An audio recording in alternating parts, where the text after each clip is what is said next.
to the Culver City Candidates Kids / Student Forum, and hello live streamers. We're sorry you couldn't be here with us in person. I would like to give a few shout outs to the elected officials we have in the audience tonight. Firstly, Vice Mayor Small, where are you? Councilwoman Megan Sally Wells. I believe we have some school board representatives in the house. Okay, they're not here yet.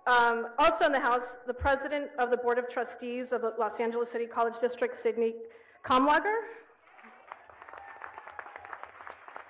And finally, our amazing state senator, Holly Mitchell.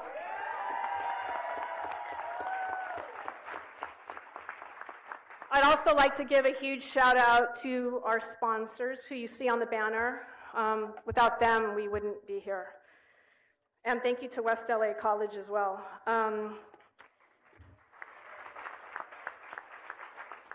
And of course, we can't forget the amazing teachers, including Lucas Plotnick and Carlos Valverde, for all their passion and hard work helping organize the students. And of course, to our awesome moderators, we have Disney's Andy Mack star Joshua Rush. We have Isabel Musselman. And we have Carter Coffey. So before I invite a couple of our guests to say a few words, I'd like to give you the tweet version of why I started the Student Kid Forum and Kids Scoot Media. Both are my organizations that focus on youth and go hand in hand. I wanted to nurture curiosity in those whose leanings are already curious. I wanted young people to have a voice and an opinion about those running for elected office. I started this because I want those clever, refreshing voices heard. Some people disregard the young with respect to politics because a student most often is too young to vote, and that must mean that they are too young to care. But I don't believe that. They have so much power to influence an election by the sincere and real questions asked at a forum like this that it very well could prompt someone over 18 to vote differently. And with Kids Scoot Media, I wanted to put young people alongside mainstream media and face-to-face with the great luminaries of the day. I guess you could say I dream big. Within a few years of starting these two organizations and working hard to create opportunities for young people, I got the phone call from the White House asking if we had a curious student I could accompany to Washington to interview President Obama on education. I was silently freaking out, and I couldn't dial this young man's parents fast enough or accurately enough. But I responded yes, and told them we would be there, and we were. And so this crazy, beautiful journey began covering not just local politics here in Culver City, but national as well. Not only did we regularly cover the White House, but the presidential election, the debates, the campaign rallies, the conventions, and a lot of great celebrities, and athletes too, such as Tom Hanks, Mia Hamm, Tony Hawk, and prima ballerina Misty Copeland, and many more. It was and is exciting still, and it all started here in Culver City, California. So just remember, one day, very soon, these underage students sitting amongst us will be of age to vote, and hopefully will continue to change the world. So on that note, it's my honor to introduce the president of West LA College, Dr. James Limba.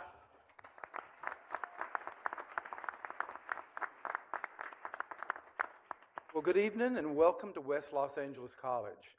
I'm pleased to serve as the president of West LA, and I've been here for about 17 months. And I have to tell you that in 17 months, this is my first time to live in California. I'm originally from Texas, from a very small town, 6,000 people and 4 stoplights. And I have to tell you, you all laugh. There really are towns like that. But I have to tell you that what I've been impressed about with Culver City is how welcoming you've been, how friendly you've been to my spouse and I, and how progressive your thinking is in terms of building a sustainable city for the future, doing the right things for your children. That's evidenced tonight in an event like this, the Ask to Know event, where our young people are given the opportunity to ask the future leaders of our city very important questions, and sometimes you all may not want to ask. And so to the young people who are going to be asking that, we applaud you. I think that this is a particularly appropriate time given the horrors of the Parkland shooting, and we've seen what has happened with young people stepping forward and making a difference. Your time is now, and you're seeing that people can make a difference. So I'm so proud to have this institution here. We offer a summer bridge program to help students like you all transfer over into college. For those of you who are in high school, we're very pleased with our articulation agreement. We'll be offering exclusively college courses on your campus, along with pathways and various programs to help move you straight through from high school into college. So on behalf of all of West Los Angeles College, welcome. Congratulations to the candidates, and we hope you perform the way you want to tonight. Now, I know that Culver City is the heart of Screenland, okay? So I have some trivia for you. How many of you all watch Grey's Anatomy? How many of you are somewhere on the edge of obsessive about Grey's Anatomy? Okay, nobody will admit that. Do you all remember the final climactic scene where hundreds of extras are going down the stairs because somebody blew up the hospital? Y'all remember that? That hospital... Spoiler. What? That hospital is our science center. Grey's Anatomy is back on campus doing exterior shots, but you'll be glad to know that the hospital that blew up in that movie, we miraculously rebuilt it in a day. So everything is great. And with that, one of the great pleasures of being the president is you get to introduce folks for whom you have the greatest amount of respect and admiration.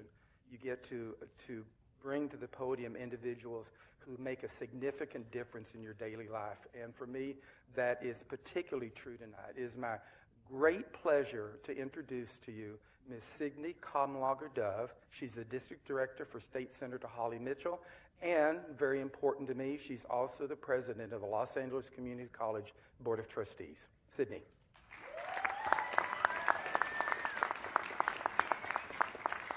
Hey, Culver City.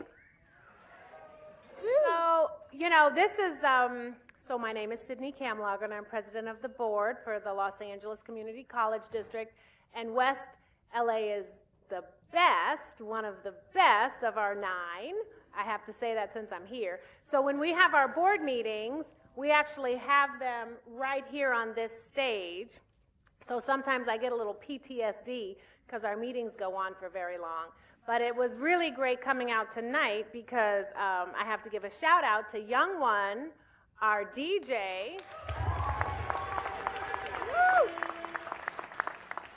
I think every board meeting and every candidate forum should have a DJ as part of the festivities. So as Jim mentioned, please don't sleep West LA College. This is your local community college, and we are open all year round. If it's summer program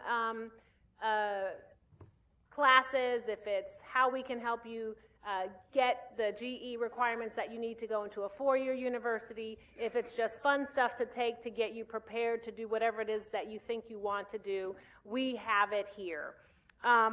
I want to say that tonight is a great example of student leadership. We saw it in the 60s with students who decided to walk out and have sit-ins, and the start of SNCC, the Student Coordinating Committee. I forgot what the N was. There we go, nonviolent.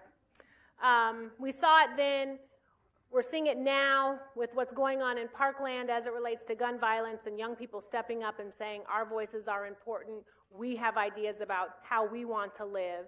And we're seeing it tonight with a candidates forum, with candidates here who are running to be on the city council for Culver City, who are going to respond to your questions and hear from you.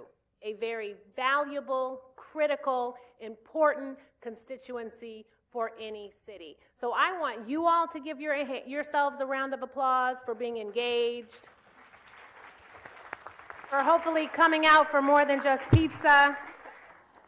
I'm also supposed to announce that a straw poll has been taken to decide who will be the next 2 city council members for Culver City. It will be posted in a few days in the Culver City News.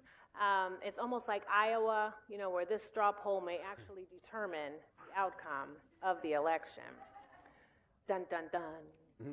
And so I now have the privilege and the pleasure of introducing the state senator who represents all of Culver City. She has actually been representing it for 8 years and has been doing a phenomenal job. Her name is State Senator Holly Mitchell. She is my boss and one of the best champions we have in the legislature.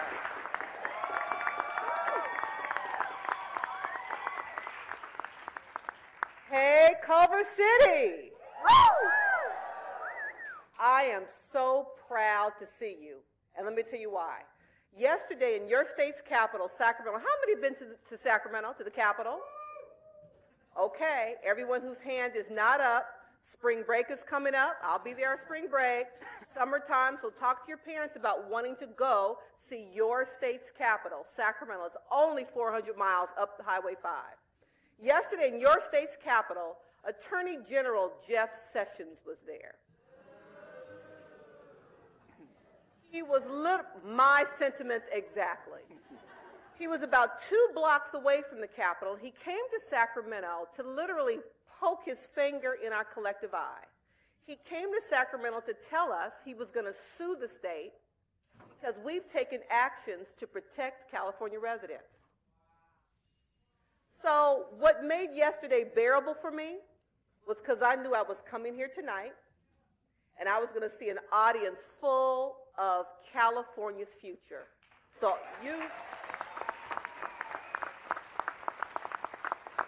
heard Michelle say in her opening remarks about how she came up with the idea to do this, that you have the power, even though most of you aren't 18 yet and can't vote, although because of a new state law you can register early as 17, so remember that. But you have the power to influence an adult. I know that because I did. When I was in the 1st grade in 1972, yes, I'm ancient, we were given an assignment in my 1st grade class to pay attention to the presidential race. A gentleman by the name of McGovern and Nixon were running. And I had a grandfather who was a strong Nixon supporter. And after we looked at the pictures, I remember watching their debate, and I talked to my parents, and I started working on my grandfather, and I turned his vote. He voted for McGovern. McGovern didn't win, and we know how history went down. But the point is, I got the bug.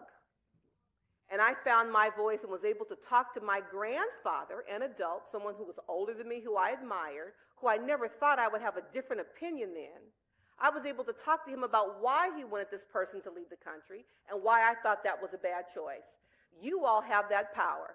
And all politics are local, and you're starting here at the local level. So everybody, follow me and do this.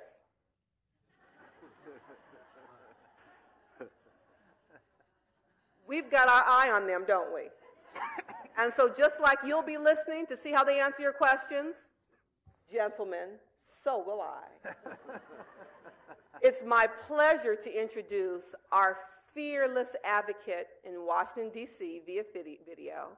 She is working day and night to protect California from this current administration, an administration who wants to sue Californians from trying to protect you. And that is our Congresswoman Karen Bass.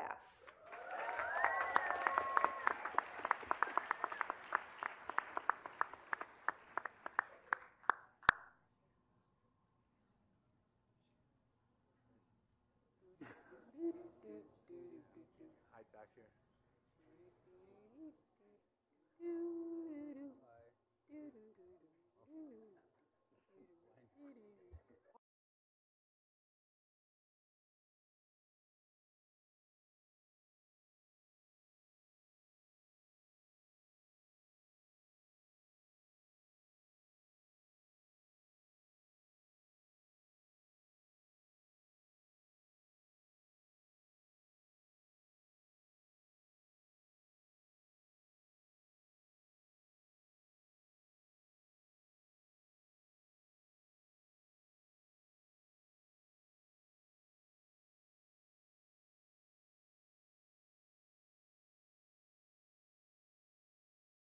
The issues you raised tonight for your city council candidates are being heard far outside the walls of this event.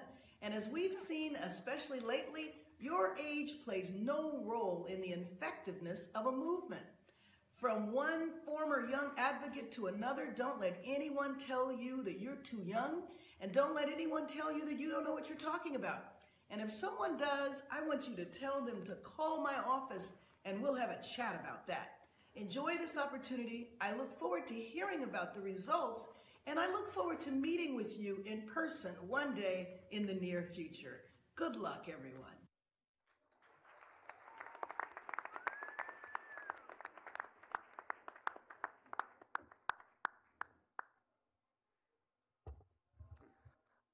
On behalf of the moderators, we'd just like to thank everyone for coming out, and we'd also like to thank all the candidates for coming to this forum. Say your name. Oh, my name is Carter Coffey. I'm Joshua Rush, and I'm Isabel Musselman, who I'm being told is called the Muss. I would like to remind you all that voting registration ends on March 26th, and you should register to vote for one of these fine fellows here, as well as if you are 16 or older, you can pre-register to vote, which you should do. All right, so in terms of the debate today, each candidate will have 2 minutes for opening remarks, which will then be followed by a period of questioning. So each question will be directed at a specific candidate. That candidate will have 1 minute to respond, and all the candidates to whom the question was not directed will have 30 seconds each to respond. So yeah, so we can get started now with Mr. Fish. You will have your first opening speech.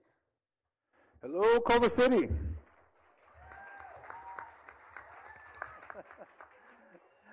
And hello, kids. My wife and I moved here to Culver City 13 years ago because we saw a city that was great for kids, great for working people, and great for seniors. And we didn't have kids at the time, but we knew this was the place where we wanted to raise a family. And now we've got 2 kids here in Culver City schools. And we couldn't be happier. But I've always felt like we could do a little better for kids, and we could do a little better for working people, and we could do a little better for seniors. And so I saw a time when so much is changing in our town and realized that this was really a key opportunity to get in and contribute what I offer uniquely to Culver City. And was I right? Is Culver City a good place to be a kid?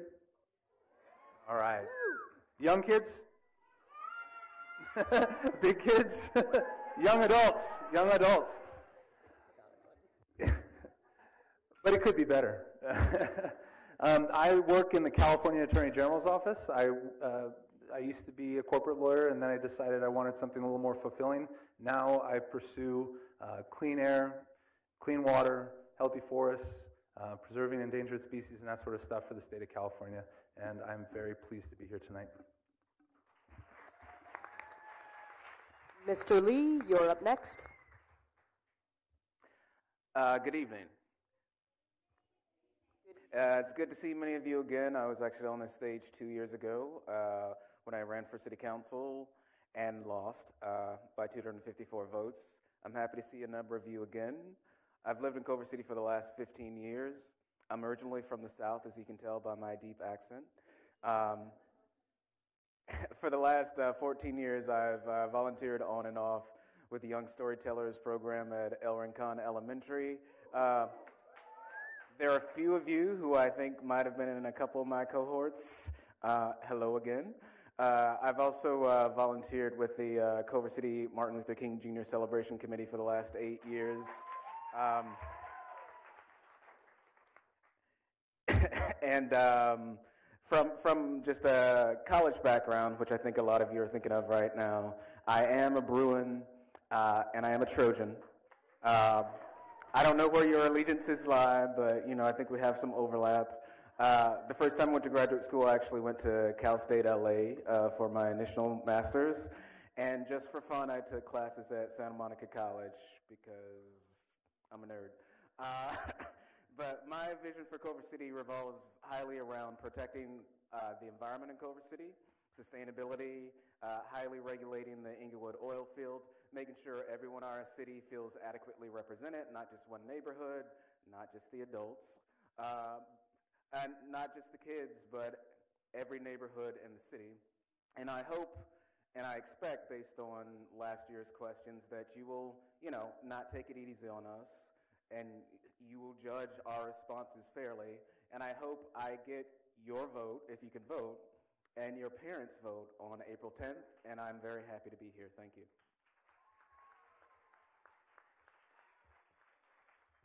Mr. Tiggs, you're up next. And I want you to sit down. All right. Okay. Hello, everyone. Good evening. My name is Marcus Tiggs. I've lived in Culver City for 26 years. I didn't grow up in Culver City, obviously, because I'm 50 plus, but I grew up in Leimert Park. I went to the Lycée Français de Los Angeles on Overland. In addition to that, I was a competitive figure skater from 9 years old to 18 years old at the Culver Ice Rink. I graduated from Pepperdine University, active duty in the Army for 6 years. I became active duty, became an officer through ROTC. What I do for a living now, I'm a bankruptcy lawyer. I've been a lawyer for about 27, 28 years. In addition to that, I've been extremely active in our community. I was on the Planning Commission for 8 years. In addition to that, I've been involved with the Fiesta La Bayona Committee for about 14 years. I was a chair 2 years in a row, 2016 and 2017. I've been very active in our community. One of my priorities is enhancing services for youth. And the reason I say that is because our city is growing and there are more young people in our city than there were 10 years ago. We really need to focus on our legacy, and that's you. And it's our responsibility as elected people to make sure that we provide the services that are needed, that your segment of the population needs.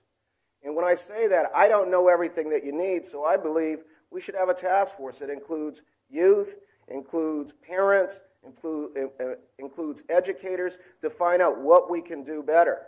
Because instead of just saying we live in a great community, I want to make sure that we really, really live in a great community, especially for you, our future. Mr. Vera?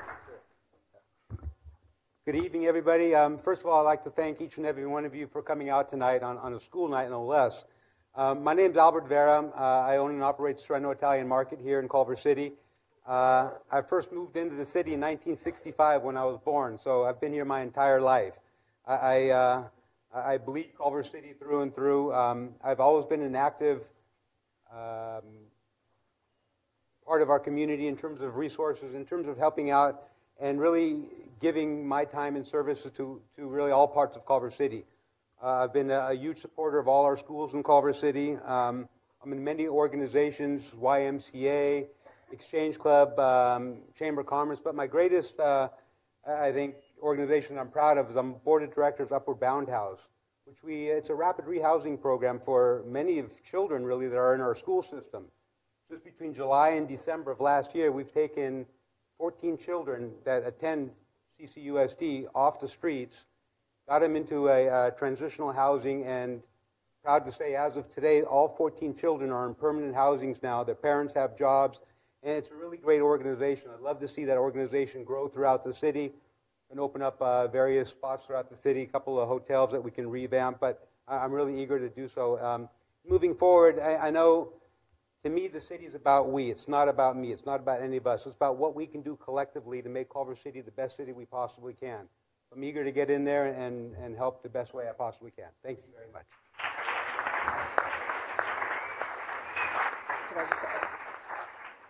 Our first question comes from Sierra. It's a question for everybody, and you can each get 30 seconds to answer that question. And she'll ask it.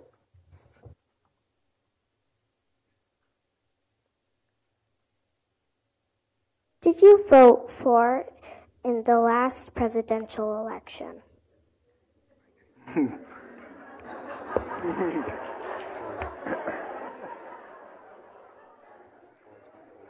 Who's first? You, Mr. Fish, you'll go first. Okay. In the presidential primary for last year's presidential election, I voted for United States Senator Bernie Sanders. And then I proudly voted for Hillary Clinton.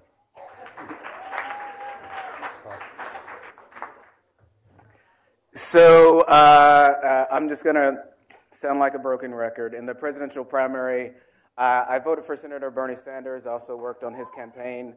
I've also recently found out today that I've been endorsed by the people for Bernie Sanders for my campaign here in Culver City Council. But for the November election, I voted for Hillary Clinton.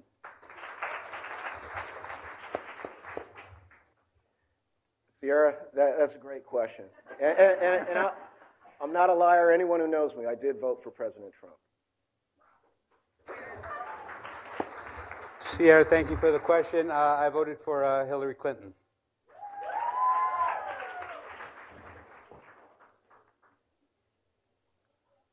You're welcome. Thank you.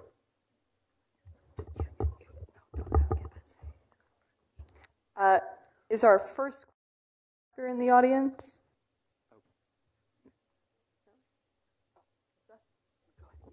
Great. Seeing as that person's not here, our first question for you is, do you own a gun or have you ever owned a gun? Are you a member of the National Rifle Association? This one will go to Mr. Fish first, and then we'll move on in a cyclical. Then it'll go to you, Mr. Lee. You're first, and then each of you will get 30 seconds to respond. I grew up in a household. My father was Los Angeles Police Department for a while before I was born, and then he was a Ventura County probation officer throughout my youth. So I grew up in a household with firearms. They were always safely stored, a rifle and a pistol. I personally do not own a gun, and I am not a member of the NRA.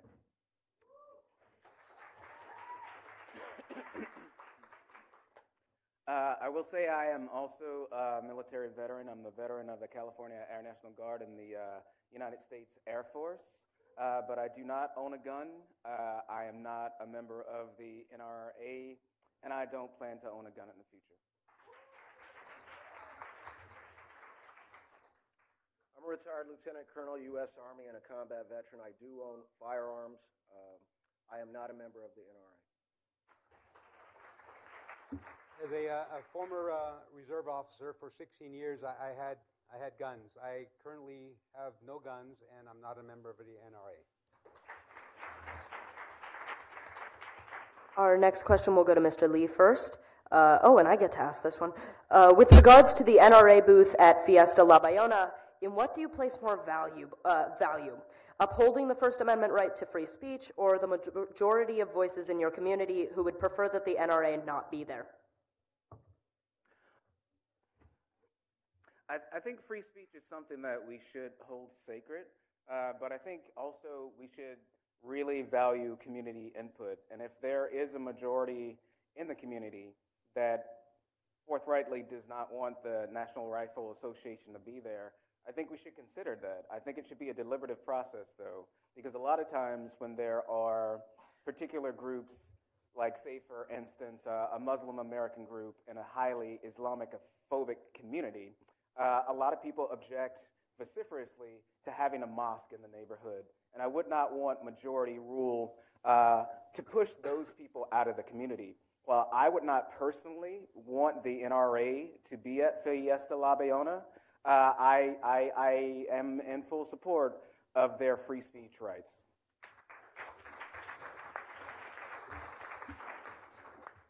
Coming from the Fiesta, as a Fiesta La Bayona member, former chair, I will say this. The First Amendment is very important, and if we ban or forbid the NRA from having a booth there, who is next? I will say this. We had a Fiesta La Bayona meeting, and it was notified, everyone was notified, but no one from the public decided to come to raise the issue. But I think the First Amendment basically overshadows the concern of not wanting the NRA at the Fiesta. Personally, I wouldn't like to see the group, the table at the Fiesta, but we do have to honor the First Amendment. That's my personal thing. So we have to really be mindful of the First Amendment, but personal feeling, I think it's going to cause more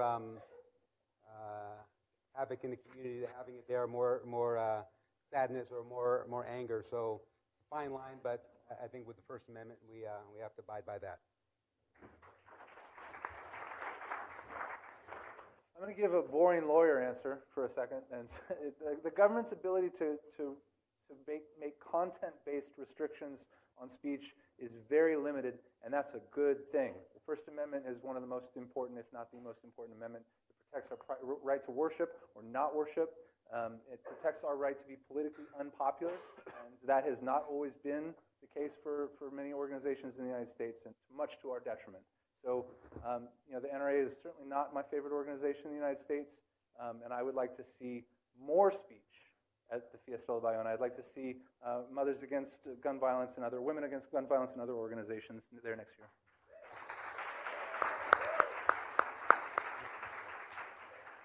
The next question will go to Mr. Tiggs. Do we have our third question asker here? No? All right, I'm asking it then. Marijuana is legal in California now, and so is buying a gun. Which should be easier to purchase in Culver City if you are elected?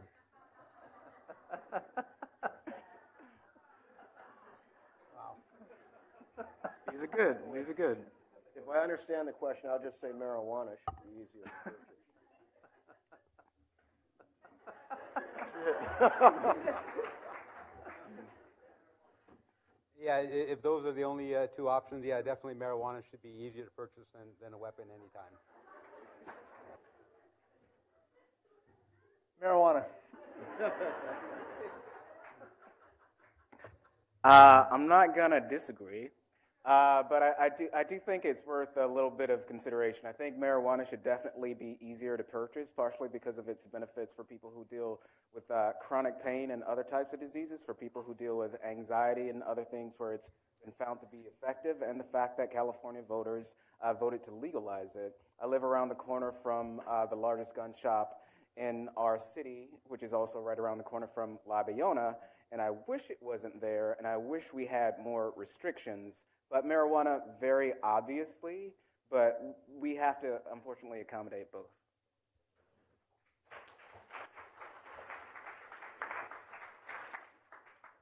Our next question will be one from the audience.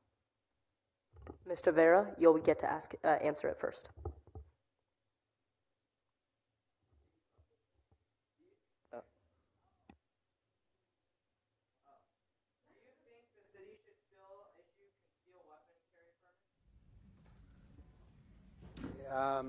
I think our chief is doing a great job by not issuing them. It opens up too much liability, too much problems for the city that we really don't need to deal with. So, in answer, no, I think our chief is doing a good job by not issuing CCWs.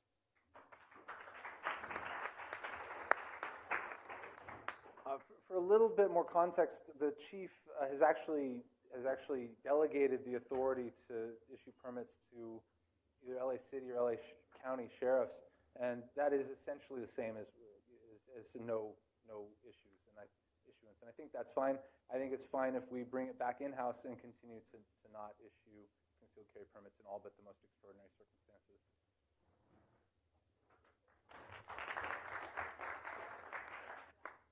I think in our current moment it would be irresponsible to issue concealed carry permits. Culver City is a highly democratic town, but our country is at a very polarized point, and a lot of people's nerves are on edge.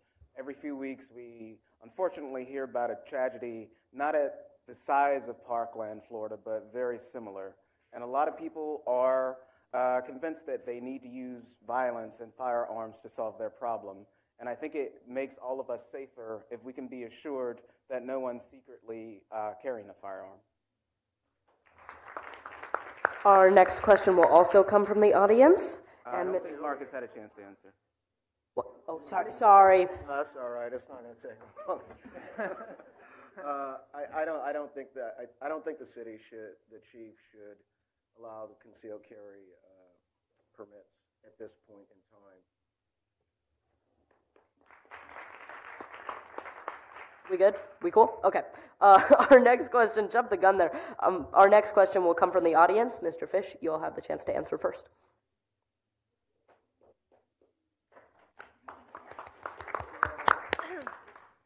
Do you support the National Walkout Day? And if so, will you march with us, the students, on March 14th?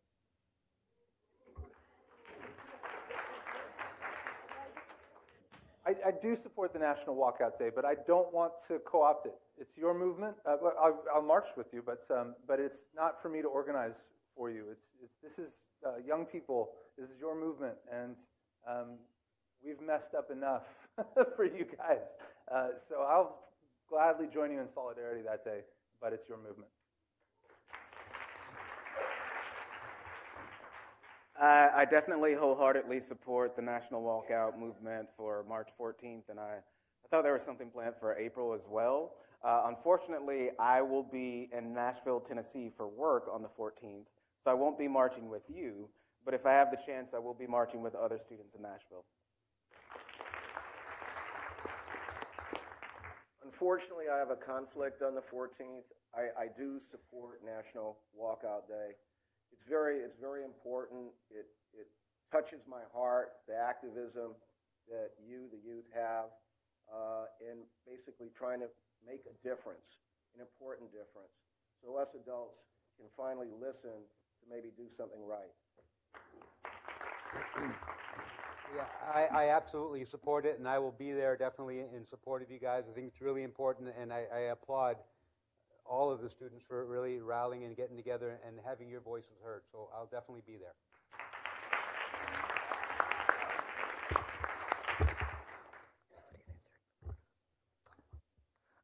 Our next question will come from the audience, and it will be for Mr. Lee.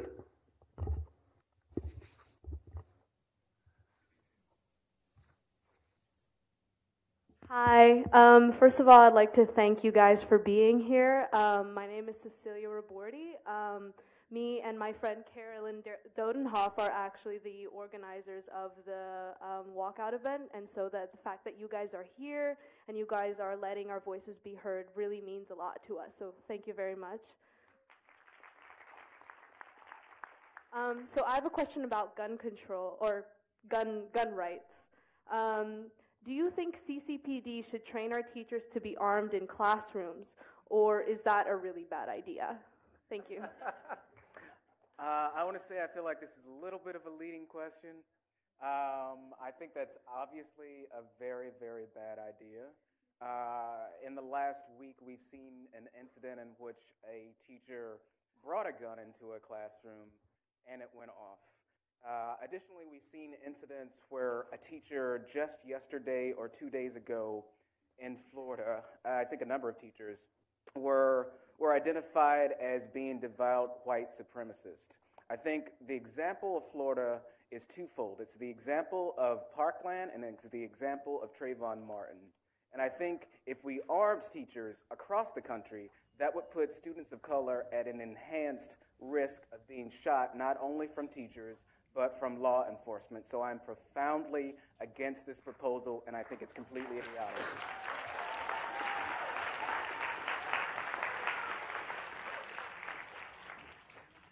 Having carried an M9 and M4 in combat, I know the lethality of weapons. Believe it or not, I have an issue with teachers being armed in the classroom. And the reason behind that is in combat, it's either controlled chaos or sheer chaos. And with a teacher armed in a classroom, I just don't feel comfortable with that at all. Yeah, I don't feel comfortable with it at all. Arming a teacher and training them, it's more involved than just training a teacher to carry a weapon. In terms of the police department, I know there's scenarios where you go to don't shoot, shoot scenario, what your sight picture is, what's beyond the target, what's beyond that person that you're trying to shoot. And I think just arming a teacher would cause more damage than good. So definitely not for arming teachers at all.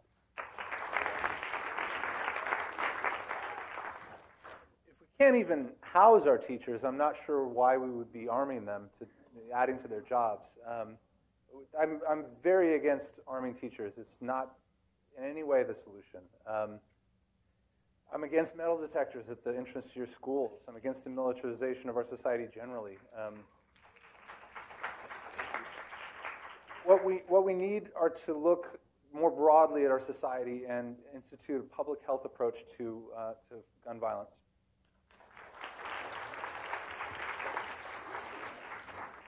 Just so that we can give each of our speakers the maximum amounts of time that they can, if you guys can refrain from clapping during their answers, and instead, if you stand in solidarity with the answers, put your hands up or stand up.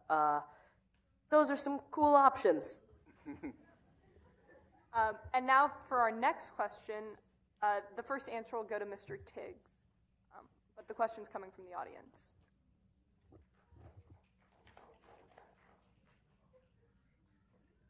Good evening, gentlemen.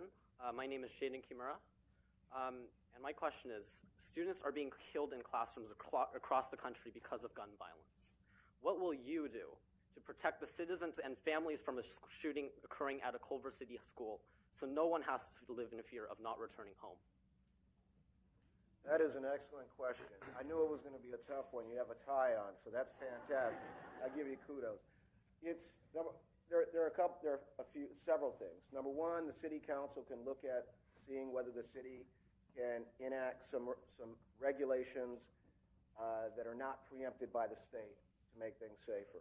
Number two, active shooter exercises probably need to happen more regular than not so everyone knows what's going on. I disagree with Alex. I do think metal detectors probably we should consider those in the school. I mean, I know we live in a society that we want to believe that everyone's good, but the reality is, from my perspective, sometimes there are bad people out there. And if elected, it's my job, or any elected's job, to make sure you're safe.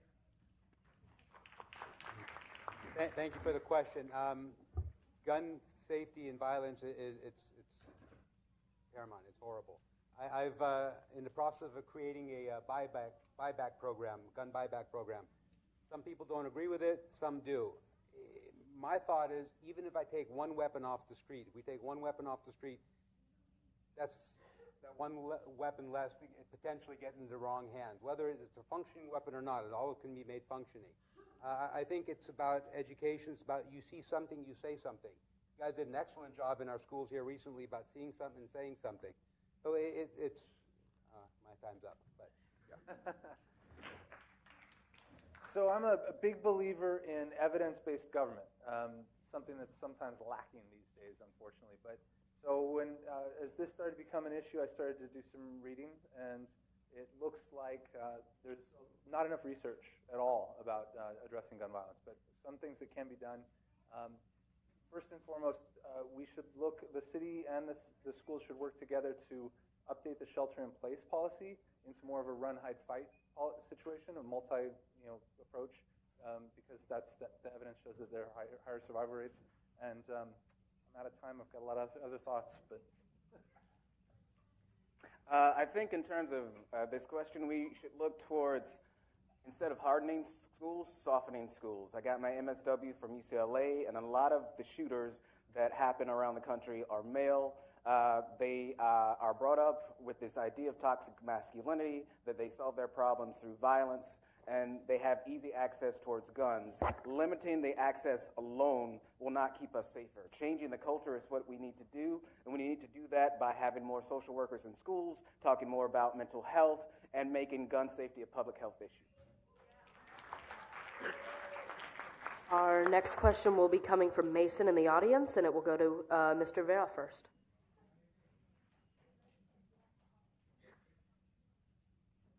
Hello. So far, we have 3 shops that sell guns in Culver City, all of which are near schools. Would you allow other shops to sell guns if they wanted to? Thank you. To repeat the question, so far we have 3 shops that sell guns in Culver City, all of which are near schools. Would you allow other shops to sell guns if they so desired? I don't know how many shops the city could possibly need in terms of gun shops. I think the 3 that we have is an ample amount. I wouldn't. The short answer to it, no, I think we have enough. We have more than enough, and especially around the schools. We need to really limit it and think about our community, think about the safety of really everyone involved. So, no, I wouldn't. I said earlier that it should be more difficult to purchase firearm than cannabis, and I stand by that. There will be a maximum of 3 retail cannabis dispensaries in Culver City. They will not be, they won't be advertising. They'll be nondescript and low key, so that it doesn't become completely normal to walk in like a Starbucks. Gun shops should be certainly no more prominent, and no more than 3, obviously. So the one gun shop that's around the corner from my apartment on Washington Boulevard is one of the highest capacity gun shops, not just in Culver City, but in Los Angeles County. With that being said, it's been grandfathered in, so there are a lot of restrictions on how we can regulate and what the city can do. So with such a high capacity gun shop already here, even if you're an advocate of guns, there's no logical reason for us to have any more gun shops, so I would be profoundly against that. What we have in our favor is the Ninth Circuit Court of Appeals came down with a decision that gave local municipalities more power or rights, if you will, to regulate where new gun shops can be placed. And that's within the zoning. So essentially, if it's close to a sensitive receptor like a school, the city could decide that another gun shop cannot be located there. We'll now be moving to a new block of questions, which I doubt that any of you have done before. We're calling it a lightning round. We're going to have a couple of people come up in this one, but in the next lightning rounds, we're going to ask the questions. You'll each get 30 seconds to answer these questions, and they're mostly lighthearted. The first one comes from Mayra. I doubt I said that right. Age 8. 11. My data was wrong. Fake news. Yes, it should go to you first. Yeah. We'll just go down the line with these. If you had to be on a desert island with one of your fellow candidates, who would you want it to be and why?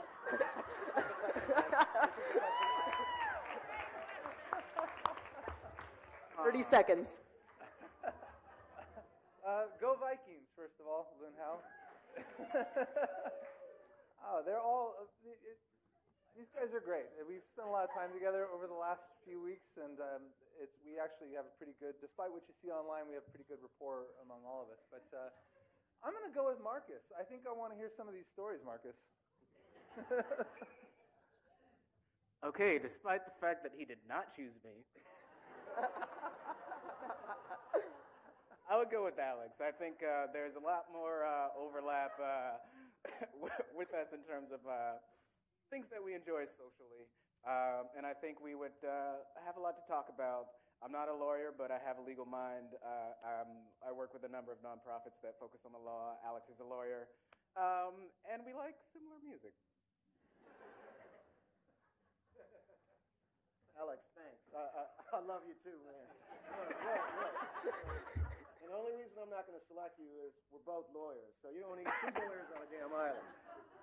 We wouldn't have any work if there weren't 2 lawyers. So I'm gonna pick Albert. I like Albert. I've come to learn more about Albert, good guy, and he's a good person. I'd like to know more about him. And myself, I think I would take Marcus. I hear he's a mean cook. So anybody that can feed my belly, I'm all for. I feel like it's a desert island for a reason. Georgie, who may or may not be 10 years old, has the next question. Was I right? Come on. What is something what thing do you admire most in each other? This one will go to you, Mr. Lee. Well, I think the one thing that connects all of us candidates, wherever we touch down in the community, we do so with honesty and sincerity. We might focus on different things. We might think there's a different approach or a different solution for a specific problem. But there is, a level of veracity in terms of how much we care about the community. And I think that's consistent throughout all of the candidates and all of the campaigns. On this campaign trail, if you will, call it that, 14 plus 4 forums plus more happening. Just the mutual respect that we all give to each other is fantastic. I've been saying, and I'll say it here because I think it's relevant, 80% of the stuff, we agree on. It's just a matter of how we get there. We may have different ways to get there. It's that 20% where we disagree on, but if we focus on the 80%, we're going to have a better community to live in. What I admire most is that the willingness to really give up a good portion of our lives for Culver City, because we're really passionate. I think we're all passionate about the city, and we all want the best Culver City can possibly have. So I think I admire all of us for doing that. Yeah, I think everybody, all three of these guys have given their heart and soul to this city. They've done a lot. They've sacrificed a lot to be up here and to do the things that they've done for the city. And I think they all deserve credit. Kieran will be asking our next question, and it's a pretty rockin' one.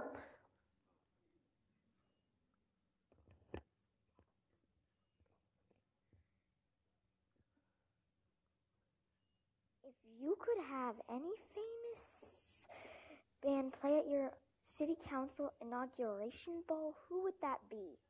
See, I told you, rockin'. If you could have any famous band play at your city council inauguration ball, who would that be? That'll go to you, Mr. Tiggs. Right. Okay. 2 years ago, I heard a similar question like this, and that's cool. So I'm going to give the same answer, Metallica. And the reason I said Metallica is because the bassist came from Culver City, grew up in Culver City, and went to Culver High. Really? Really? I didn't know that. This is new. Well, being a huge country fan, I would either have Garth Brooks or George Strait. That's tough. I think Kendrick Lamar, because I think that... I think he's got some amazing things to say, and I think that the whole community could really rally around a performance like that. Well, Alex stole part of my answer. I think 2 years ago, my answer was Beyonce, but I've amended that. Times have changed. There have been some new albums coming out. I was going to say I would have everyone from the soundtrack to Black Panther play a collaborative concert. And I think that would be fantastic. Our next question is, we need each one of you to sing one of their songs of the band. I'm just kidding. Next one comes from Elliot. Oh, the stars are... Oh, sorry. This is fun. We're having a good time. Hi, I'm Elliot Rosenberg, and my question for you today is, do you think Americans should learn more than one language? Oh. This one will go to Mr. Vera. That would be great if we could. In growing up, I grew up in a household where my dad and my grandmother all spoke Italian. So I got Italian from them. My mom was German, so I got German, not so much German, but more Italian. So I think it would be great if we could all learn more than one language.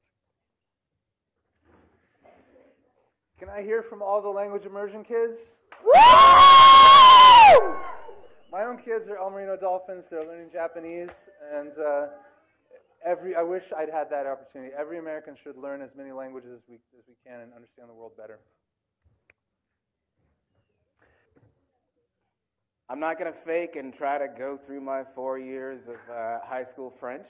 I will just agree because I'm not quite up on it. But I think there are numerous research studies that say that not only does learning multiple languages benefit you from an intellectual perspective, but it helps you with your job prospects. And I think it helps us really understand each other in a more cohesive way.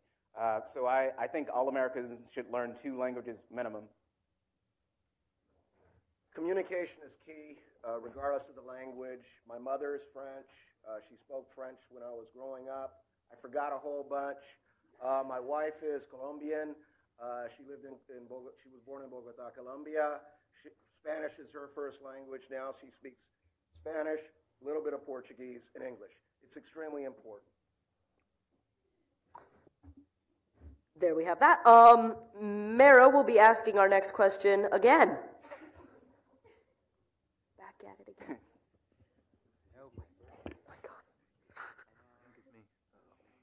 Where do you get your news?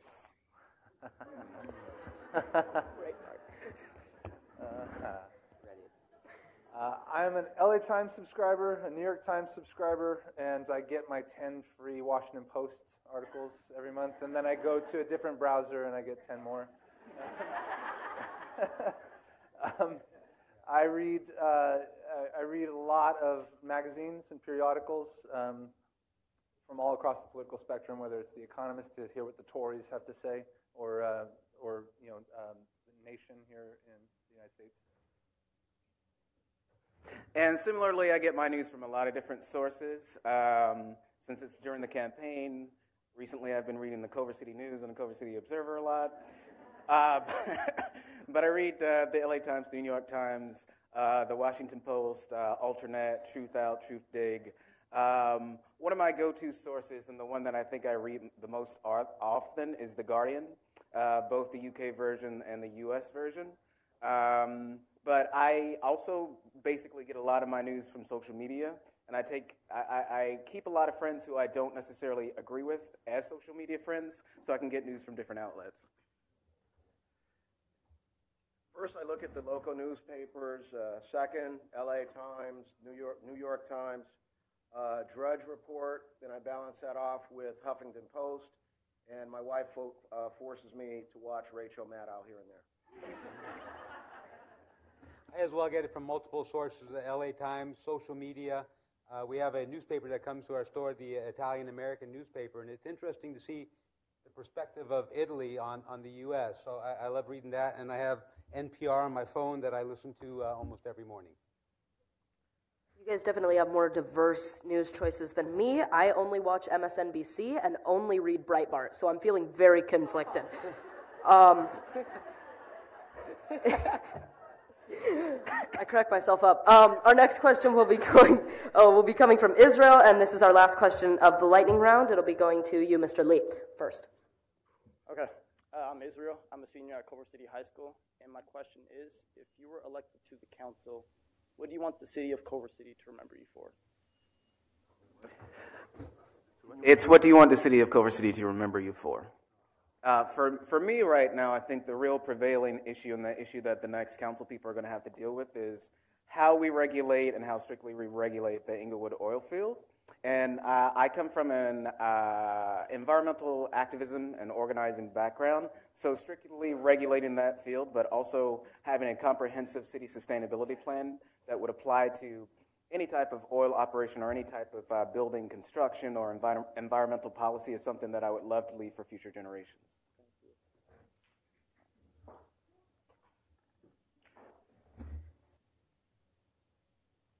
What I'd like people to remember me for, if I'm elected, my legacy, if you will, is we have more services for our youth. We have more activities for our youth. In the day, there used to be intramural, inter-park leagues. That no longer exists. Ice rink is gone. That kept me out of trouble. So I hope to leave something that would keep some of you out of trouble. None of you are going to get in trouble, of course, but just in case. Thank you.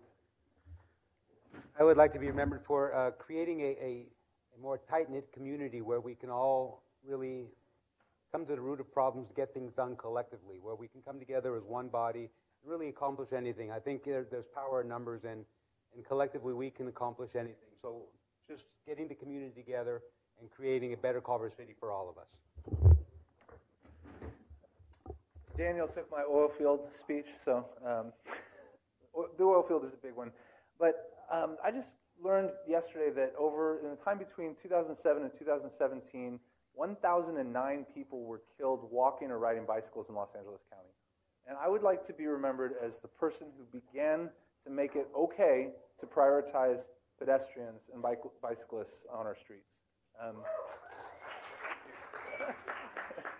That would be tremendous. I think we're so close to having that be the conversation, and I would love to push us back into a walkable city. Thank you.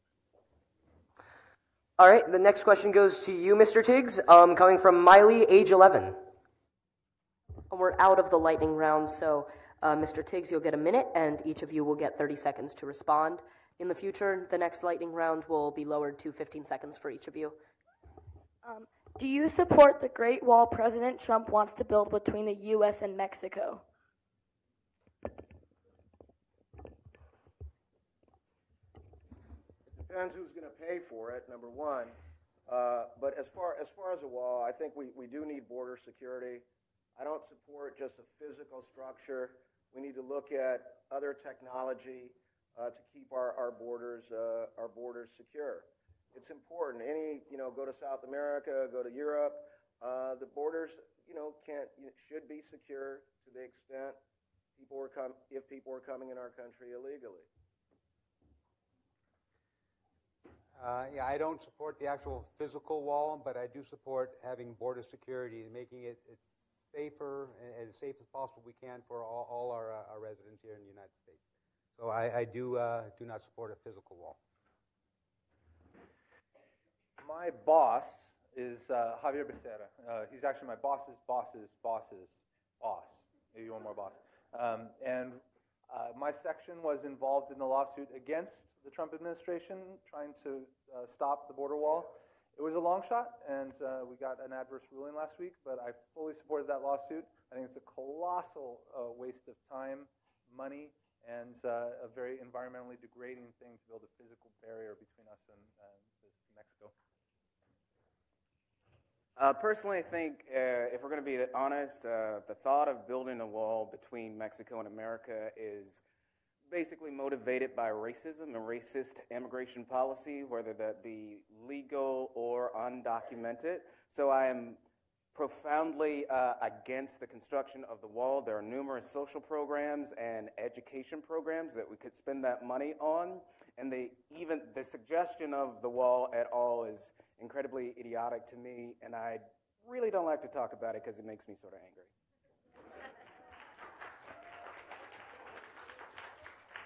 The next question will be coming from Assis in the audience, and it will start with Mr. Vera.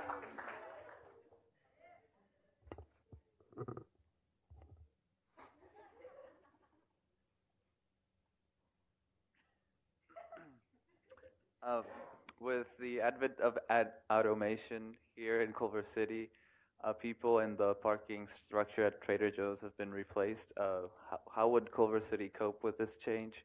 And what would you do to preserve jobs in Culver City? So, to repeat the gist of the question, the parking structure at Trader Joe's no longer has a human attendant, and they have been replaced by automation and machines. What is Culver City doing, and what would you do as a city council member to protect jobs, specifically minimum wage jobs? I understand the reason why they go automated. It is for jobs. I mean, in order to protect jobs, I'm working really hand in hand with the Chamber of Commerce sort of to reach out. Anytime job openings come up, they go through the Chamber first, And I would love to see the chamber reach out to our community first before they go national, whether it be Apple or Amazon, whatever company, even the small businesses like myself. We have a mechanism where we can go to the Chamber of Commerce and say, hey, we have a job opening. Let's reach out to our community first before we go national. Let's reach out to our students, and give them the first opportunities for the jobs. And then after those are exhausted, then we can go national. But I think that's a great way to start in creating a more walkable, livable, and workable environment. The people were replaced with, parking robots because of the long queues to get out. And there were a lot of people complaining about not enough parking. Parking is something you hear a lot about when you run for public office. And it's simply people valued getting out of that parking structure more than they valued those other people's jobs. So if you don't agree with that, if that's not the future you want as young people, we need a lot more activism. We need a lot more voices. There was absolutely no opposition to replacing those people. It was simply the desire for a faster exit from the parking structure. A lot of minimum wage jobs basically go to young people. So when we eliminate jobs like that, we basically take away opportunities for young people. Unfortunately, with automation, we're facing like another industrial revolution. So from a federal level, which we don't have any say in, we're going to be facing decisions about a mandatory minimum income or universal basic income. But in the interim period between which that happens, I would advocate to work with some of these large businesses like Amazon and like Apple and like Sony that are already here to create work training programs so that people can learn more specialized skills, because those are the jobs that will continue to exist. In the parking structure, it's a contractor. So we would have a very limited ability to control their movement to automation, which had already occurred. But what I will say, and we should have a discussion of some of the high-tech employers that are here, whether it's Sony Pictures Entertainment, whether it's Apple, whether it's Amazon, to encourage them to hire locally. There's a lot of people locally that have those skill sets. And I would love to see that happen more, and I think that's important.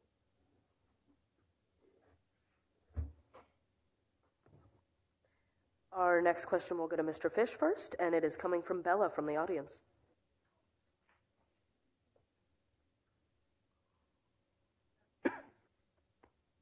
Hello, gentlemen. My name is Bella Chardier. I'm a senior at Culver City High School and also an activist. How can you make facilities more accessible to the disabled in Culver City community? Buildings? Yes. Facilities? Facilities, yes. Well, I think ADA exists, and that is a start. I know that we have some older facilities that could probably be updated, and some of the parts of town that people like best were built in the 20s and 30s at a time when the mobility and other access issues weren't at all on anyone's mind. So preserving the historic buildings while creating access is a challenge, but it's an important one. People should be able to access the cool little spaces in the Culver City Hotel. I think government buildings are largely good, and playgrounds, I think there's a more and more understanding of the needs of people with all ability levels. So we need to continue that. We need to be mindful of all abilities. We need to design spaces for different ages as well. But aside from that, I think we need to just be mindful in every decision, every design decision.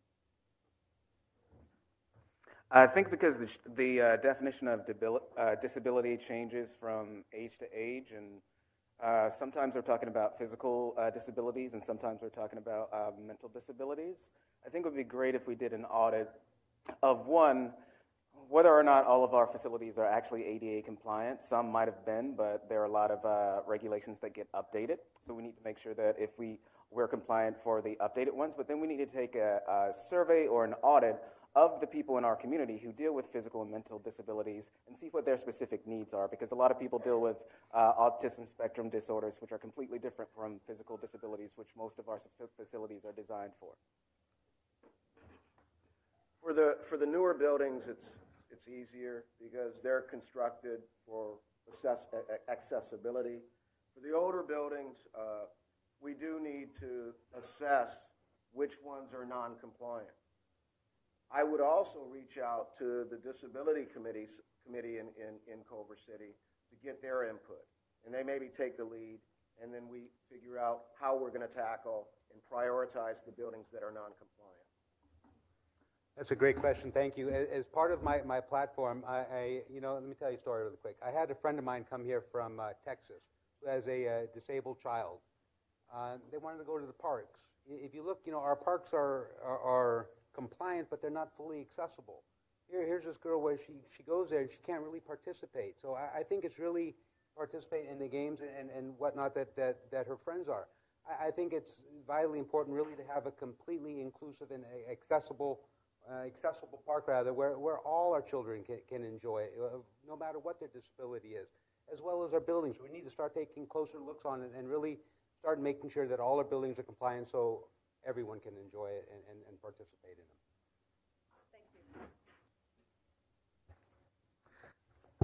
The next question comes from Zachary, and it goes to Mr. Lee. Hi, my name is Zachary Rosenberg, and my question is, do you think fracking is worth the harm it may be causing? Why or why not? Thanks for the question. I hope you got my check. I do not think fracking is worth the harm it causes. As I said, I come from a background of environmental activism and organizing. I was just reading a couple studies today where basically solar power and similar renewables are the cheapest unsubsidized energy source. And if we're going to approve new energy exploration or new energy production in Culver City, and we're going to be a city of the future, it should be new renewable energy that is clean and in the long run and also in the present is less expensive than fossil fuels. Thanks, Zachary. The welfare and safety of all the residents is paramount. So to the extent there's fracking, I don't believe fracking is safe, and I'm not willing to take a risk on your life or anyone's lives in Culver City, whether it's residents or people visiting. Thank you for the question, Zachary. Yeah, I want no fracking whatsoever. There's nothing good really that comes out of it. If safety, like Mark said, safety and welfare of every one of us in Culver City, it trumps everything, pardon for trumps, but trumps everything out there. I think to provide the safest, cleanest community for us, we need to ban fracking altogether. I think I've finally got my audience. How much longer is fossil fuel extraction going to be worth the harm? I mean, fracking definitely is not worth the harm because there are more and more demonstrated health impacts. There's demonstrated seismicity impacts. We don't know the chemicals that are injected into the ground. We don't fully understand the water table. So fracking is off the table. And I pose to you, how much longer should we be dependent on a fossil fuel economy at all?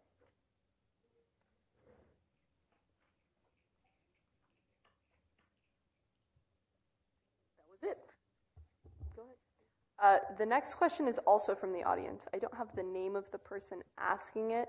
If you're asking, yeah? Yeah. This is Kylie. Kylie. All right. Kylie. Come on up. It'll go to Mr. Tiggs first. So, hi, my name is Kylie Cox Toyota, and my question is, if oil companies approach you to invest money in the city, do you think CCUSD or CCEF should take the oil money if it benefits the students? Why or why not? I'm just going to repeat the question. So if oil companies approach to invest money in the city, do you think that CCUSD or CCEF should take oil money if it will benefit the students? Why or why not?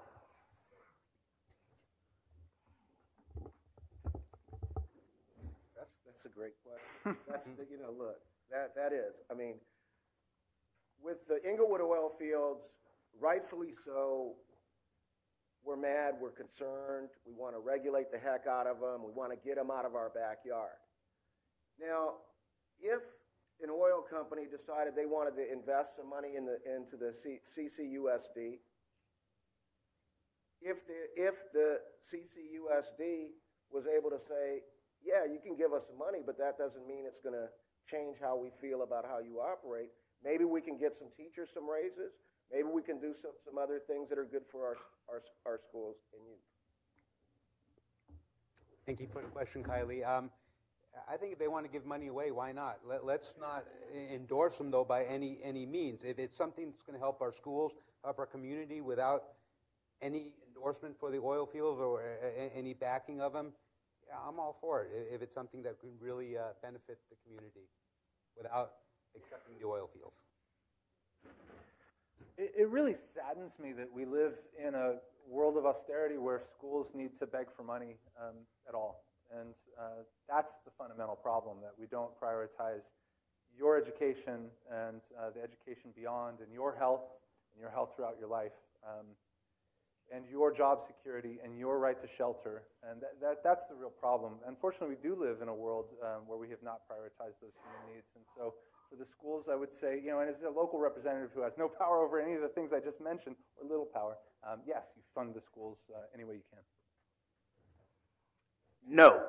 I think for the most part, if you've been to a city council meeting recently, and if you went to one in particular last year, a concerned citizen asked how much money the city actually now gets from the operation of the oil field, and it was around $100,000, which is not very much if you look at the entirety of the city budget. The Culver City School District made a purchase of solar panels to put on their roofs about 3 or 4 years ago. Within a few years, those solar panels paid for themselves, and they're paying dividends for the city itself.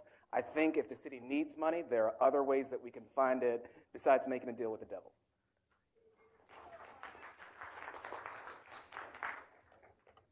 We're going to jump to a lightning round, because that seems fun. Oh, the DJ's not here. I wanted her to do, like, the air horn noise. I'll do it. That was terrible. Our first question, because we're just going to skip into it, we'll go to Mr. Tiggs. If you win, are you going to be a tweeting city council member? No, I'm not. Mr. Vera, you'll go next. No, I don't, no. Tweet. Yes. I have a personal Twitter and I have a private Twitter. I have a public Twitter and I have a private Twitter. So I would have a Daniel Lee Culver City Councilman Twitter, and then I would have my other Twitter where I talked more about the music I like or the food I ate. But when it comes to government business, things would be different. Would you say, Mr. Lee, that you have a meme Twitter? Please? Twitter might be the meme Twitter. Yes. Mr. Vera, your favorite city in the world other than Culver City, and why? In 15 seconds or less. Favorite city in the world? Northern California, Tulare, Lindsay to be exact. Why? I have my ranches up there, and it's such a gorgeous country. It's far enough away where it's out of the city, but close enough away where it's really easy to get to, 2.5-hour drive. I get up there, and it's a lot of hard work running the ranches, but it's a beautiful place to be. It's a very tough question. I'm going to go with Leiden in the Netherlands. It's a small city, it's a college town, and you can meet all your needs in a short walk, and it's just beautiful. I would have to go with Tokyo, Japan. It's just sort of incredible. Japan is just an incredibly different culture. They have a modicum of respect that you don't see in a lot of countries across the world, and I think that's something that more countries should share. Sutermarchan, Colombia. The reason Sutermarchan is because that's where my wife's father's from. It is a small city, population of about 200 people. And there's a lot of fincas, farms there. What's so beautiful is there's one church and there's a big square and everyone knows everybody. Mr. Lee, your favorite city was Tokyo. Are you a fan of anime? I'm a fan of certain anime, Cowboy Bebop, Samurai Champloo, Akira, Full Metal Alchemist. Full Metal!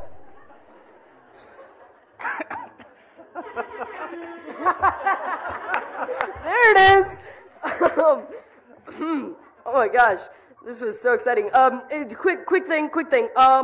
We want to keep going pretty quickly. If we could get Roman, Colin Nascimento, and Laura to line up for when the lightning round is done, they'll be asking our next questions. What? Numbers 20 through 25, if that helps, I suppose. What's your superpower, Mr. Fish? The ability to bore people to sleep. What?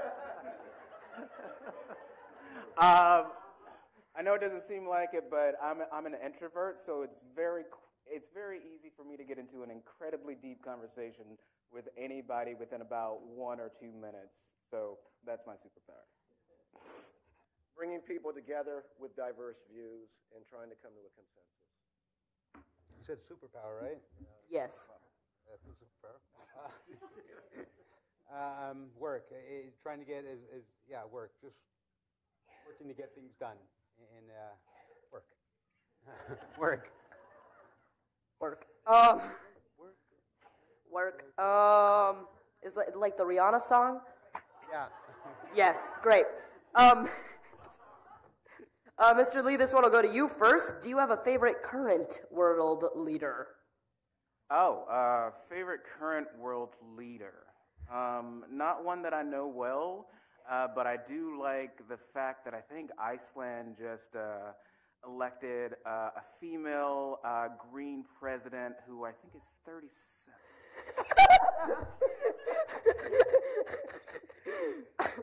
Sorry, that was unprofessional. So yes. Mr. Diggs, sorry, I'm falling apart. Prime Minister Trudeau of Canada.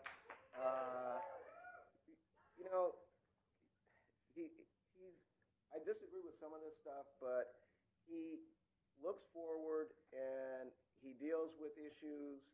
Sometimes they're not extremely popular, and he takes command. I don't have one particular favorite one. I was going to say the Queen just because I think she's awesome, her little outfits, but yeah, not one favorite one. Mr. Vera, can you remind us of your superpower? Work. Awesome. Thank you. We'll go back into... sorry. I should dodge this. I'm not Catholic, but I actually think that this Pope is a fascinating world figure. Next questions. It's from me. I forgot. This one will go to you, Mr. Vera, because we're back to our normal, regularly scheduled programming. Cities including Boston, Seattle, San Francisco, and D.C. have all pledged to cut their greenhouse gases by 80% by the year 2050. How are you going to lower Culver City's carbon footprint? How are you going to lower the city's carbon footprint? I'm sorry, it was like by the time it gets here, it's muffled. Yeah, me, you. I think in working hard, getting renewable energy, trying to go solar, getting all our buses, electric buses, maybe even transferring and replacing all our police cars or city vehicles with electric vehicles. It's a gradual process. Solar panels on all our buildings, and then maybe mandating that all the buildings coming forward has to have a certain element, a certain amount of solar panels on new developments.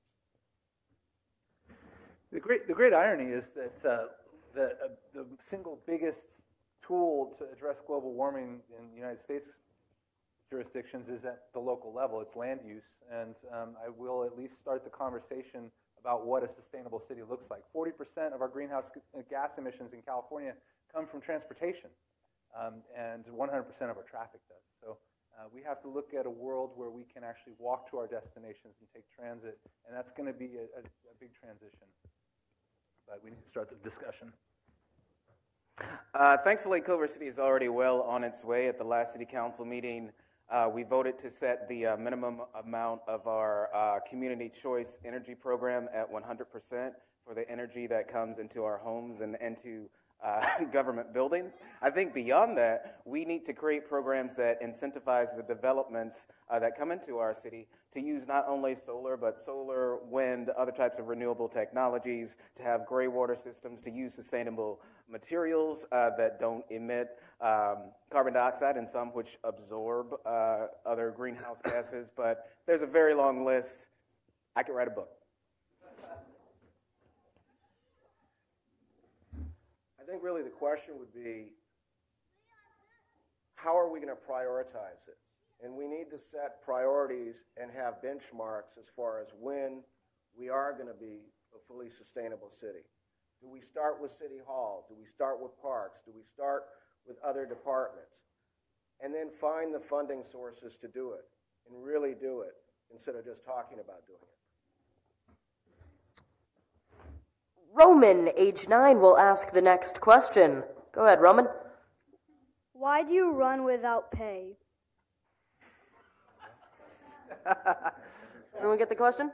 Why do you run without pay? Yep. Are you okay with doing this for free? It goes to you, Mr. Fish. Sorry. Oh, me. Well, we do get paid. We get the princely sum of, I think, $5,800 per year. It's a great question. It's my fundamental desire to make an impact now. My belief that the city really is at a key moment for young people and for my own ability to retire here comfortably. I think this is a really important, really a fulcrum moment in the city with it, because we're going to update the general plan and we're making big decisions about what the future of the city is. So I want to make that difference. And for me, long story short, I don't want to be one of the complainers. And I think you probably have a number of them in your classes. There are people who often talk about things that are bad, but don't really do anything to make them better. And I don't want to just be one of those people who are like, Trump doesn't know what he's doing, this person doesn't know what he's doing. I want to really put, some effort into actually making things better. And if you know me at all, I do probably a few too many things, many of them for zero pay. And I would do them whether or not I had that very nice $5,000 a year check.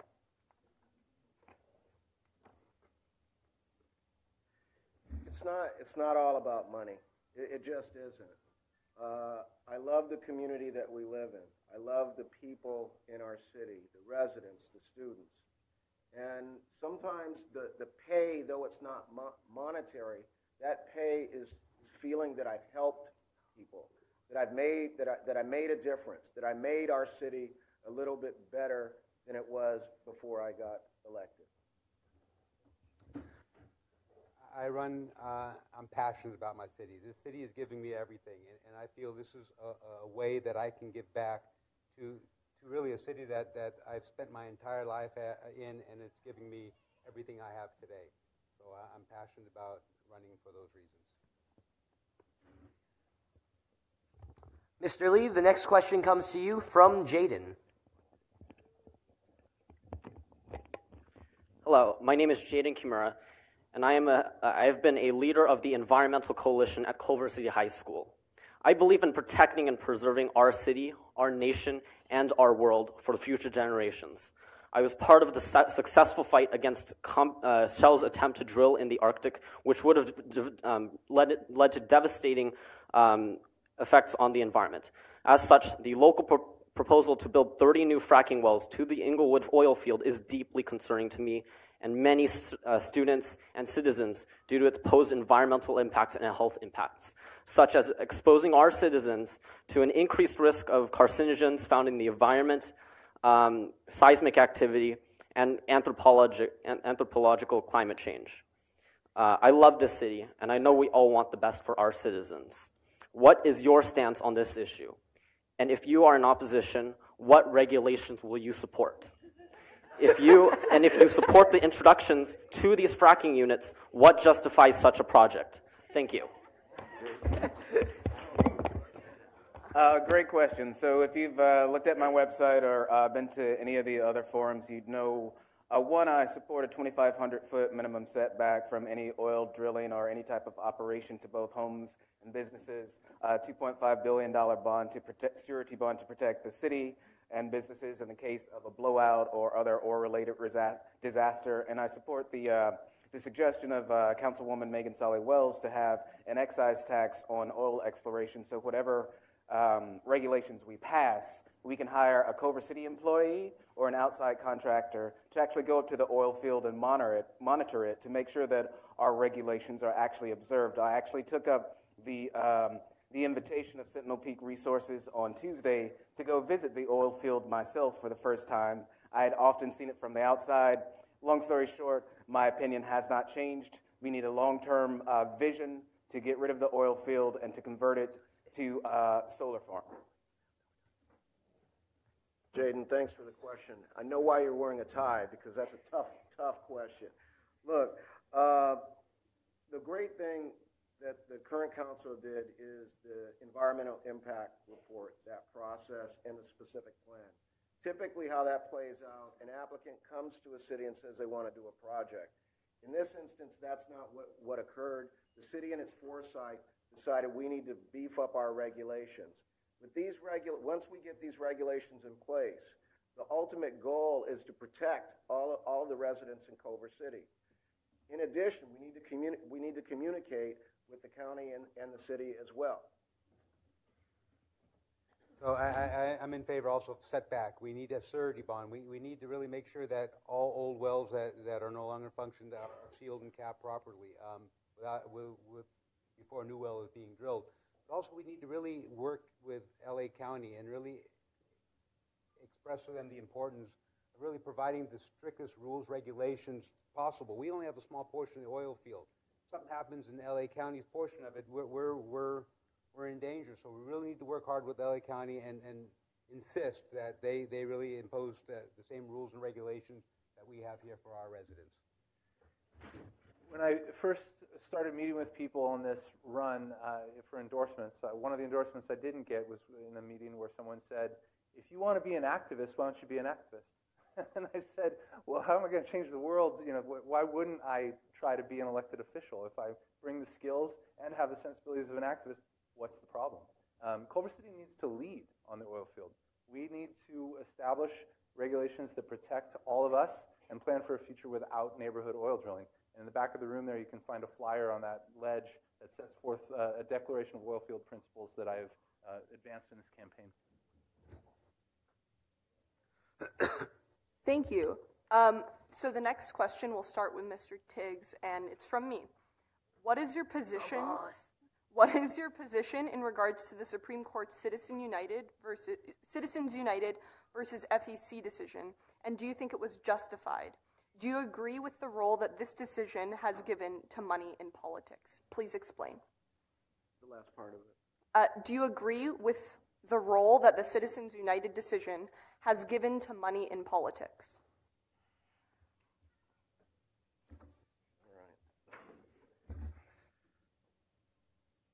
You know, sometimes you get stumped, and I should have an answer for you, and I'm going to respectfully say I don't have an answer for you. I know about the case, but I cannot articulate it, and I'm not going to act as if I can articulate something I don't know. I'm unfortunately going to have to echo that. I've briefly skimmed over the case, but to know the specifics and where, so yeah, I'll have to go along with Marcus on that one. Shockingly, I'm strongly against Citizens United. There was an article not too long ago that traces the arcane legal history whereby corporations were treated as people for constitutional purposes, and that was a mistake from the beginning. We need a much more nuanced and sophisticated discussion about what speech is, because fundamentally Citizens United made a judgment about what speech is, and it said that corporate money is speech. And I don't know how you all feel, but I don't personally think that corporate money is speech. So for the past 6 years, I've been on the board of directors for Move to Amend, and we basically advocate for an amendment to the Constitution that would say corporations are not people and money is not speech, addressing the Citizens United decision, but also the two cases that it's based on, Buckley versus Vallejo from 1976, which basically ruled that money equals speech, and Santa Clara County versus Southern Pacific Railroad from 1886, which was the case that ruled that corporations are people I'm profoundly against this concept. It subverts democracy. It subverts the notion of one person, one vote, and gives corporations more power than people. We're going to a lightning round. To close it out, can I get some air horns? Yeah. Sorry. I love that so much. Mr. Vera, this question will go to you first. Ayla says, I love my art and acting classes. How did the arts education help shape you in 15 seconds or less? I was never a good artist in terms of, but I think art is really important. I think I'd love to see more art throughout the city. Really create maybe even days where the high school students can participate in closing off a street and really sharing their art with the rest of the community. My school was a victim of that austerity I talked about earlier, and we really didn't have an arts program, and I ended up with the superpower of boring people to sleep. I got my undergrad in film from USC. I was in the Screen Actors Guild for 10 years. I play guitar and ukulele, saxophone, some keys. Occasionally I sing, not well. The arts basically helped me become the person who I am and to be comfortable with myself and to learn how to share myself with others in a very productive way. My wife is artist in the family. However, I do remember fondly Madame Coleman in the lycée. She taught me to find my creative juices, if you will. Art, it makes me feel very good. It makes me feel calm. It relaxes me. Thank you. Our next question will be, the Senate race is rather competitive in California. Who do you support? This one will go to Mr. Fish. I support Kevin De Leon. It's very difficult because I recognize the incredible contributions that Senator Feinstein has made over her long tenure in the Senate, and her seniority is very valuable. And it's tough to see Democrats take on Democrats, but there's a new sentiment in California, and Mr. De Leon, Senator De Leon, represents it more accurately. And I support Kevin De Leon. I think across the country, there's sort of a sea change happening, and it's a necessary generational sea change.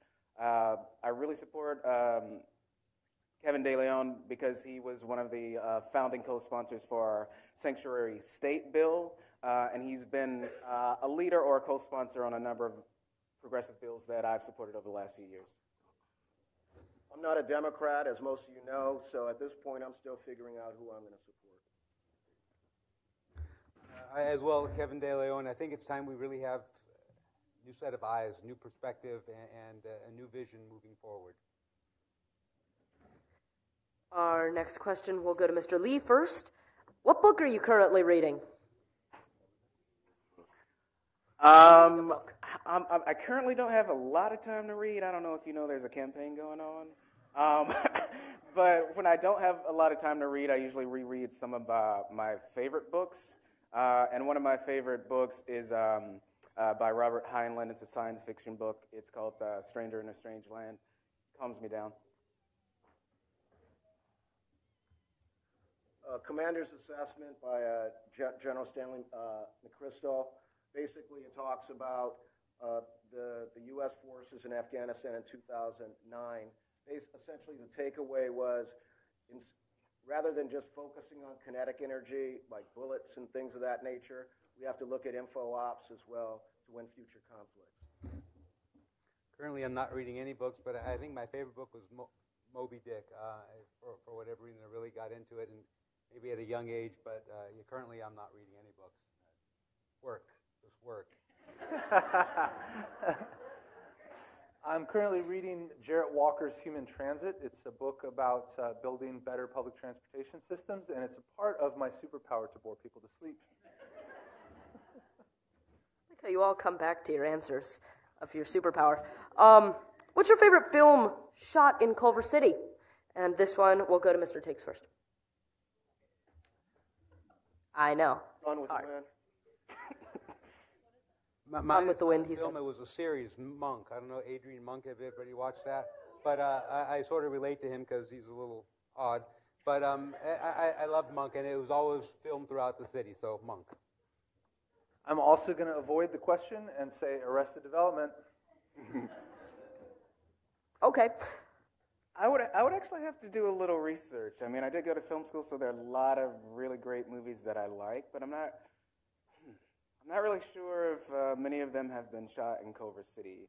My favorite movies, though, Glory, When Harry Met Sally, Brazil, about 20 others. Alrighty, so this closes it. Oh my gosh. Okay, last minute lightning round question. I think this one, you Mr. Tiggs, you answered the, yes, okay. Mr. Vera, you'll get to answer this one first. When you see a homeless person, do you give them money, food, both, or neither? Wow, thank you for that question. When I see, I've always made it a habit to engage with them. My biggest thing with homeless people is they just want to be heard. They have a voice. I have a friend now that lives across the street, actually, in the parking lot of 7-Eleven.